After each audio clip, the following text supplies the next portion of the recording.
Hello friends, welcome back to the honey kitchen. ఈ వీడియోలో మనం ఎవరైనా ఈజీగా చేసుకోగలిగేలా బ్యాచిలర్ స్టైల్ మటన్ కీమా ఎలా చేయాలో చూద్దాం. ముందుగా మన ఛానల్ని సబ్స్క్రైబ్ చేసుకుని వారు సబ్స్క్రైబ్ చేసుకొని సపోర్ట్ చేయండి. ఇక వీడియోలోకి వెళ్ళిపోదాం.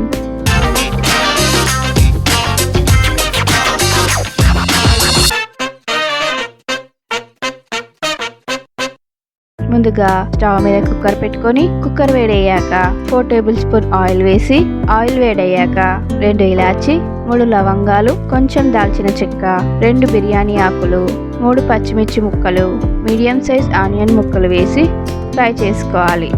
ఆనియన్ ఫ్రై అయ్యాక కొంచెం పుదీనా, కొంచెం కొత్తిమీర వేసి ఫ్రై చేసుకోవాలి. తర్వాత 1 టేబుల్ స్పూన్ అల్లం వెల్లుల్లి పేస్ట్ వేసి ఫ్రై చేసుకోవాలి. తర్వాత 1/2 కేజీ మటన్ కీమా వేసుకొని బాగా కలుపుకొని మూత పెట్టి 2 నిమిషాలు ఉడికించుకోవాలి.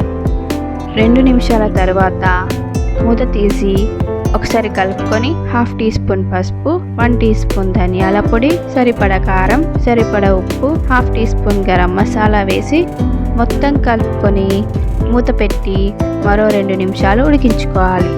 2 నిమిషాల తర్వాత ఒకసారి కలుపుకొని 2 టీ స్పూన్ కొబ్బరి పొడి వేసి కలుపుకొని సరిపడ నీళ్లు వేసి మిక్స్ చేసుకొని కుక్కర్ మూత పెట్టి 5-6 విజిల్స్ వచ్చే వరకు ఉడికించుకొని స్టవ్ ఆఫ్ చేసుకోవాలి. కుక్కర్లోని ప్రెషర్ అంతా పోయాక మూత తీసి చివరగా కొత్తిమీర వేసి సర్వ్ చేసుకోవడమే. ఒకవేళ కీమా ఉడకకుంటే మరో 2 విజిల్స్ వచ్చే వరకు ఉడికించుకోండి. అంతే అండి, చాలా సింపుల్గా టేస్టీగా మటన్ కీమా రెడీ. సో తప్పకుండా మీరు ట్రై చేయండి.